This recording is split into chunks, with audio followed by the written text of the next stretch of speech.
Mike, what's up, man? How's it going? Last week, I talked to Alex Hormozi, and he told me everything I needed to do to take the business to the next level. That's where I would double down on. And I wouldn't double down on it. I'd be like, how do I 5X down on it? Today, I'm going to show you what those things are, and I'm going to be showing you the behind the scenes of running a $54 million lawn care business. But for now, let's cold plunge.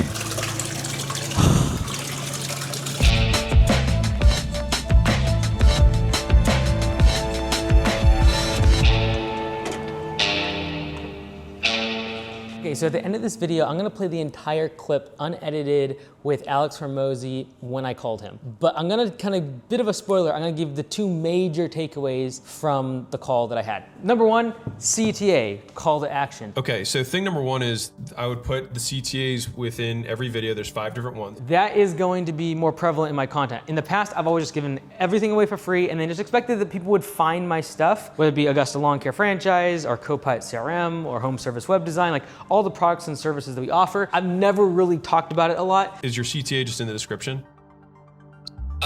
Yeah, we really don't do much CTAs. Like maybe sometimes one lower thirds on the videos. Yeah. But really not much CTAs. But also, I do not want to become overly promotional, or I'm always talking about my stuff and interrupting the turnaround show. Yeah.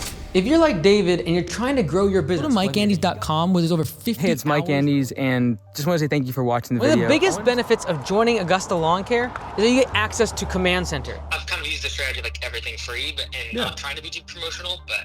Well, you could, so it's a great point. I'm not a fan of that, but I am gonna make better call to actions and like pin comments, descriptions, emails, etc. And actually just tell people more about the products and services that we offer that I fully believe in. And if I didn't, then I shouldn't be selling them. If the biggest podcast in the world can have 8-minute long ad reads, you can put a 30-second thing saying, hey, by the way, if you don't know, I own franchises and I sell these things. And so if you want that, you can go here. Otherwise, enjoy the show. Like that to me is not, I don't think people are like, screw this guy. You know what I mean? The second thing is ads. That is like a paid ad strategy, retargeting. If you give away stuff for free in exchange for an email, I still see that as free. I don't see that as like a bad thing. Okay, yeah. We do that, and I have about 50,000 that we can email. Okay, are you emailing regularly right now? I have thousands, tens of thousands of emails because of the free courses where I have tons of email addresses I can use as a lookalike audience inside of Facebook. I can use it inside of YouTube ads, and we're gonna go crazy on this. He kind of mentioned it in passing, you'll see in the call, where he's like, oh yeah, like that like low-hanging fruit is something that he said is retargeting using ads. So it's like you could just run ads and just retarget all the people that are in your existing audience. That would probably be the lowest lift. Now, what are we going to do in the next 30, 60, 90 days? Because by the end of 2025, we want to really expand Augusta Lawn Care. We have a net promoter score, NPS score of 87. The owners are super happy. Why would I not promote this, especially when I believe that's the best thing for almost every single lawn care and landscaping business to join? So the first thing we're doing is YouTube ads.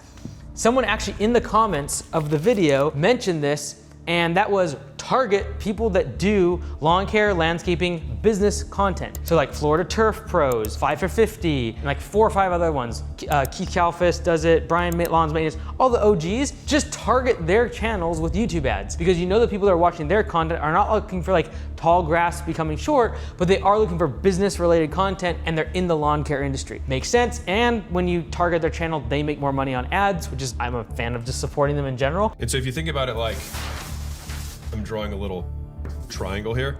So if we imagine your audience as a triangle, you basically have persisted at making money by letting people kind of float to the top of that little peak, and then some of these people convert, right? And then you have a huge amount of people underneath that are just kind of consuming free stuff. Now, you can either move the line down and convert a higher percentage of the audience, which you would do via ads, or we extend the size of the pyramid overall so that the percentage of people who convert then becomes a larger slice. So YouTube ads is something that we're doing. We're also gonna be doing Google ad search, just keywords in general. We've never ran a Google ad where people like search lawn care franchise and we show up. We usually rank pretty well, like in the first couple in terms of just organic, but good idea to just go ahead and get the keywords for lawn care franchise and Augusta lawn care franchise and Mike Andes franchise. So these keywords we're also targeting. And then the one that we kind of talked mostly about with Alex is Facebook and Instagram. It's like, what's gonna be the thing that's gonna get you to where you're trying to go the fastest? It would be that. Within the next few weeks, we will be spending over $1,000 per day. And if we can make sense of spending that money, then we'll be able to scale it even more. I would happily spend more than that. And if you think that's crazy, it is. I hate spending money on ads. We've always just dumped money into content. That's why we have like 12 people on the media team, is just creating content. But getting in front of them with a call to action using an ad is a great strategy that we're gonna use in the future. All right, so another big takeaway we had from the video with Alex was that we needed to 5x the amount of effort that we're putting into the content. I would say I'm better at the content than figuring out paid ads Okay. right now. I would say if you haven't really changed much about your paid ad strategy in the last your content strategy in the last 18 months, that's where I would double down on. And I wouldn't double down on it. I'd be like, how do I 5x down on it? Now, I have always put every dollar I possibly can into the production, the video team, the design side of things, and we spend literally millions of dollars creating the content, flying out, doing turnarounds now, etc.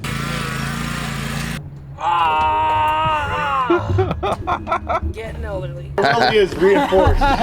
Francis, you would love this. Dude, that's loud. Is that funny? Hey, welcome to Utah. But we got to 5x it. So next month, we came up with the idea to go on an RV trip across the country and do turnarounds, but not just record the turnarounds, because we're gonna do 10 of those. We're also going to post a video every single day. So going from one video a week to one video a day. We'll see how it goes. Let's turn it over to Zach and he'll explain more about it. Yo, what's up? It's Zach from the media team, and let me tell you a little bit about this trip that we're going on. So we're going across the country, over here from like North Carolina, all the way across back up to Washington State, and it's gonna be about 4,000 miles by the time we're ending this entire trip. Don't tell the rental company. We'll be crammed into a 30-foot RV with some people hanging out in the back, some people above the cab, and then me probably just crashing on the couch. So hopefully we can keep you guys up to date with vlogs as we're going on, like every other day, and then we'll be helping 9 to 10 business owners just across the nation that applied for the turnaround show. As far as like what's coming up for our team, we are getting that turnaround trip booked, the turnaround tour. So this week we'll be calling every single person, making sure that they're actually going to be down for the tour. I think Brianna already starts a lot of the scheduling. We already got that bus locked down, so it's happening regardless. So yes, we are working on the next round trip. RV is booked, so there's no going back. 3 out of 4 campsites are booked for us to stay at. Yeah, we're just gonna reach out to applicants to confirm. Hopefully we can get someone in Indiana. So like if we could just push on a bit more for the applicants. Oh, we're still looking for another applicant? Like 2. Oh, man. Yeah. So this is gonna be a crazy trip. Hopefully you guys are along for the ride as we are hopefully having a smooth trip. Hopefully we're not sleeping too many nights in Walmart parking lots. Anyway, looking forward to it. I'll see you on the road. I'll bet you that you have to spend more time than you currently are in pre-production for the content to grow. Like, I don't think it's, oh, let's go from 1 video a week to 5 videos a week. It's how do we make that one video, like, if you had to spend 5 times the time on that video, could you get it to perform better? Right. And I mean, being real. All right, it's not every day that you get direct business advice from Alex Hormozi. And so Mike acted on that advice, and we're acting on it here at Augusta and inside of Copilot, and we're rapidly making changes to make the business better. So what I'm currently doing is really developing the sales processes inside of Augusta. We've switched over into HubSpot, and we've actually brought on an additional salesperson. So I hired an SDR. His name's Eric. He's awesome. You'll probably get to meet him at some point. And ultimately the goal behind expanding the sales team and bringing Eric on is so that we can better meet the needs of people looking to try to join Augusta. A lot of my time is actually spent qualifying leads, getting people, out of the sales pipeline that might not be qualified to join Augusta, or maybe need a little bit more time. They need to save a little bit more money. They need to build their business up a little bit more before they can effectively convert to Augusta. And so Eric's job is to really, help those people out, give them the resources to get to that next step. And then ultimately it gives me freedom to spend more time with the folks that are qualified and ready to join Augusta, that have larger businesses, that want to do deeper market research on their business, and ultimately make sure that joining Augusta is a good fit. And I want to make sure that I can spend my time helping those people, giving them the resources, the tools, and the industry knowledge to help them make the best decision. And so that's what we're doing here, implementing new tools from HubSpot, implementing new ad strategies, campaign strategies, ways for us to just expand the brand faster and keep growing. So hopefully we will see you on a call soon. Let's go.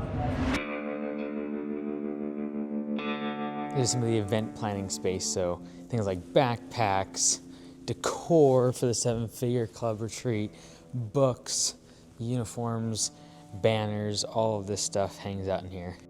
Okay, so there are 2 really big updates that are landing today. Number 1, I think we have one of our last engineering hires that we've recruited over the past 16 months at Copilot CRM. Has been an all-out effort to find the best talent. And I think the last piece of the puzzle fell into place today. We have about 30 to 35 people on the team, but engineers, designers, just the entire team has been rebuilt like 4x the amount of people as it was a year and a half ago. Big shout out to Josh Kale, our VP of product, that's helped me just bring the best people on the team. And I think the last piece fell in today. So that's the first big part of the puzzle. Now the second big update is that we have investors in the business. I never thought in a million years I would be saying that, but as of today, we raised $1.5 million at a $30 million cap, which is 5% of the business is now owned by members of Augusta Nation. Honestly, I get a little nervous about it. And when I say the company, I'm talking about Mike Holdco. That consists of 3 different departments. Number 1 is Augusta franchise. Number 2 is Copilot CRM and the software side. And 3 is all of the stuff we do with the media side of things. All that packaged together is the Mike Holdco. And this kind of came as a result also of something that Alex has talked about over the past year, and that is people like Elon Musk, Jeff Bezos, is they only own like 8%, Jeff Bezos, 20% of Tesla, Elon Musk, and yet they are some of the richest people in the world. And so instead of thinking so small, it's like, how can I bring on the right people, use capital to be able to accelerate the businesses and grow much faster? To have now investors that are members of Augusta Nation on the cap table, it puts a lot of pressure on. And that's really the essence of why I'm focused so much on like selling more Augusta locations now, focusing and doubling down on the advertising and scaling up the sales team, because like, I've told them 8 to 12 years that we're going to go public and use an IPO to be able to take the company public. And their equity is not worth anything until we have that liquidity event. I would love to be able to do it within 6 to 8 years. And so there's a certain level of intensity and execution that is required, and that speed will be much faster. But yeah, these 2 big pieces of the puzzle, the recruitment side at Copilot, huge component of the valuation, as well as now these investors be able to have them on the cap table. It's going to be so much more interesting and fun to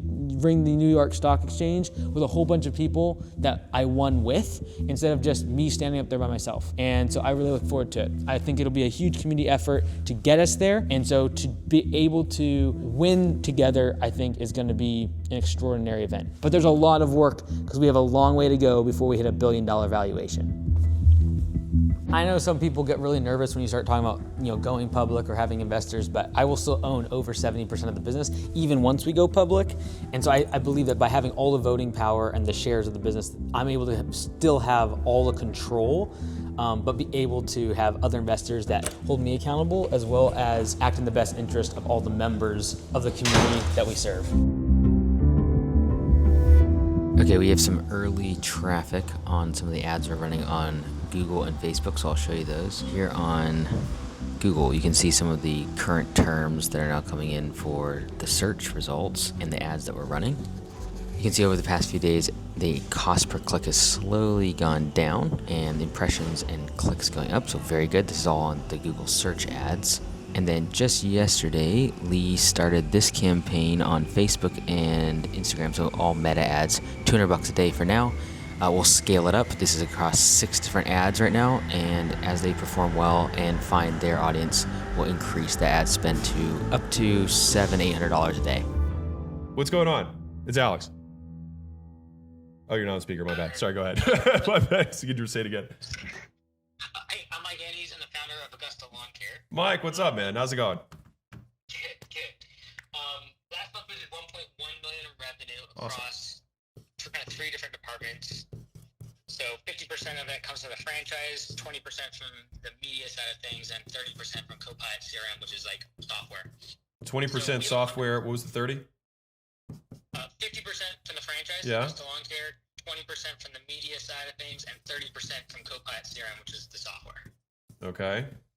And so we have 191 locations on the franchise side right now in U.S., Canada, Australia. About 180 are in operations now. Okay, 180 open. Got it. Okay.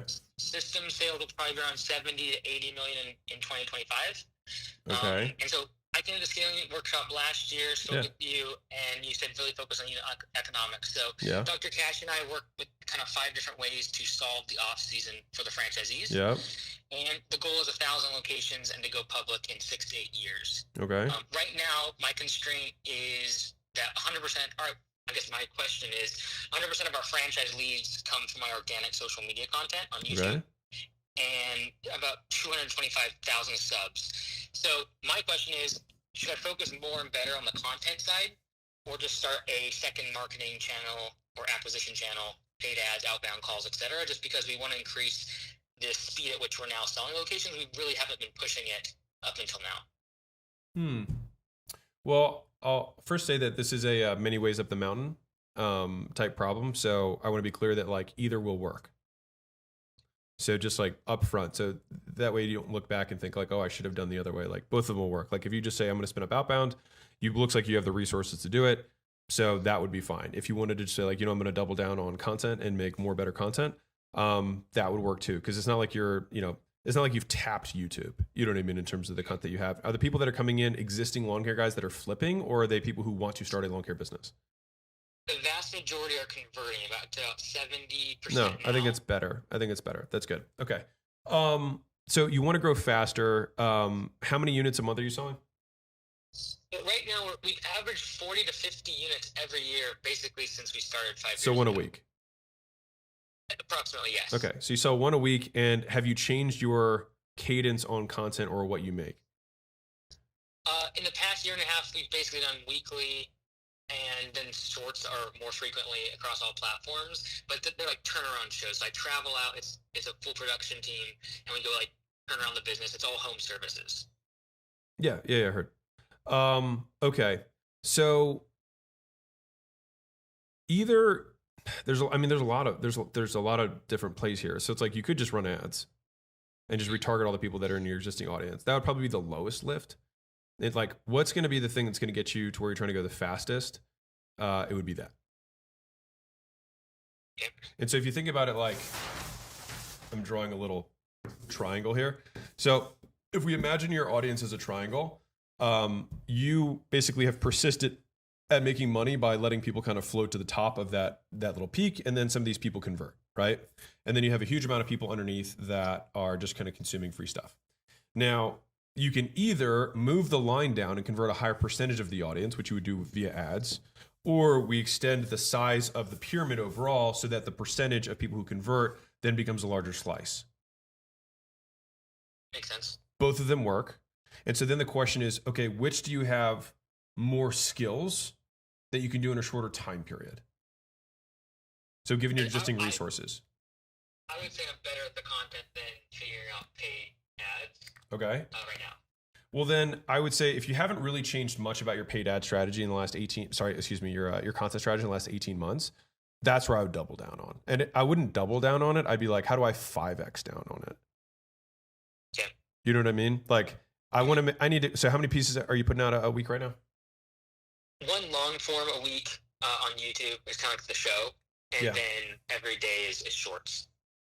Yeah. And you're only doing that on YouTube. The other platforms too, Facebook, Instagram. And that's the shorts. And TikTok. Yeah. Correct. Okay. Those are smaller platforms, maybe 70 to 100,000 followers on those platforms. YouTube is where everyone says they hear about me. Yeah, heard. So I'll give you a tiny little tactic that we've seen work well. One is just take. So is your CTA just in the description? We really don't do much CTAs. Like maybe sometimes one lower thirds on the videos. Yeah. But really not much CTAs. Okay, so thing number one is I would put the CTAs within every video. There's 5 different ones, so you can put CTA in the description, CTA at the 30% mark of the video. You run your own kind of internal ad. The next is your actual profile. I would put it there. The fourth would be pinned comment on every video. And then number 5 would be YouTube community posts. Are you using those? Yeah, right now about daily. Yeah. The community posts. Correct. I'm just not Okay. doing CTA. That's probably where I'm lacking. Yeah. I've kind of used the strategy of like everything free, and not trying to be too promotional. But Well, you could. So it's a great point. So I kind of see these as kind of persistent. It's like an email sign off, right? Like, do you have a list that do you give anything away? Like, if you give away stuff for free in exchange for an email, I still see that as free. I don't see that as like a bad thing. okay, yeah, we do that, and I have about 50,000 that we can email. Okay, are you emailing regularly right now? 2 newsletters, and then on Friday when we release the show, we send out basically a summary of that. Do any of those 3 emails per week have any call to actions in them? Sometimes, yes. I've been moving away from that, actually. Again, I'm just focusing on like the open rate, but I don't think you having a CTA is going to affect the open rate. Okay. All right. So like the key, this is how I delineate this, because I think your instincts are good. It's just an execution thing. So like, for example, are you on Mosey Minute by any chance? My email? Yes. Yeah. So like, I don't think that those emails are super right hooky. I think it's like, here's a tactic that you can use today to make more money in the business. By the way, you can go check out our thing, which is I only have one line that's a CTA. And then the entire rest of the email is here's stuff you can use. I think that I use that strategy for a reason, because I like it. And it's just like when someone is ready, they can raise their hand and I make it easy and quick for them to do it. When someone is not ready, they just can skip past it. No big deal. Got it. So I would include, there's 2 ways that I've seen work really well. One is the way that I do. The other way is basically the Ultra PS, a super signature, if you will, where you underneath of the email have 4 different, things that someone can do. It's like, hey, if you want more free stuff, go here. If you wanted this, go here. And if you wanted this, go here. I tend to prefer fewer calls to action that are more direct, but that's just me. You could also just have one signature that says PS, here's my CTA, right? So I think number 1, I would be emailing with CTAs. Number 2, I would embed in those 5 places. Again, I don't think it hurts. Like if the biggest podcast in the world can have 8-minute long ad reads, you can put a 30-second thing saying, hey, by the way, if you don't know, I own franchises and I sell these things. And so if you want that, you can go here. Otherwise, enjoy the show. Like that to me is not, I don't think people are like, screw this guy. You know what I mean? But those are the 2 of like moving the line down in terms of converting a higher percentage. The other is still, how do we take, basically, I'll bet you that you have to spend more time than you currently are in pre-production for the content to grow. Like, I don't think it's, let's go from 1 video a week to 5 videos a week. It's how do we make that one video, like, if you had to spend 5 times the time on that video, could you get it to perform better? Right. And I mean, being real, like, the amount of time, the biggest belief breaker that I've had with content is that when I saw the guys who are truly the best in the world, 20 million plus subscribers on YouTube, and I asked them to kind of look at my stuff, they said, oh, well, send me your pre-production notes. And I was like, well, what do you mean? And they were like, the pre-production notes. And I was like, I kind of just like have a couple of stories and I turn the camera on. They're like, yeah, well, that's why you don't have 20 million subscribers. And I was like, well, that tracks. And so right now you're putting all this effort into the production of the show, but I would put a ton into like, here's where huge leverage is the selection of the people that you're going to go see. Like, how are they on camera? Huge, right? That's why they do casting for all these shows. Right. Prepping them ahead of time so that it's like tighter, it's faster, it's better. And then looking at the packaging and headline for that stuff, looking at outliers, seeing if you model outliers, making sure that the hook of the video is going to match the headline and the thumbnails, all that stuff. Quick question on that, to double click on it, because I do see the constraint of the content as being our casting, like the number of people that applied for the show. Would you use my CTAs Yeah, sure. more directed towards that or towards the actual site? Not more, just both. Just both. Okay. And, yep. All right, Mike, appreciate you, man.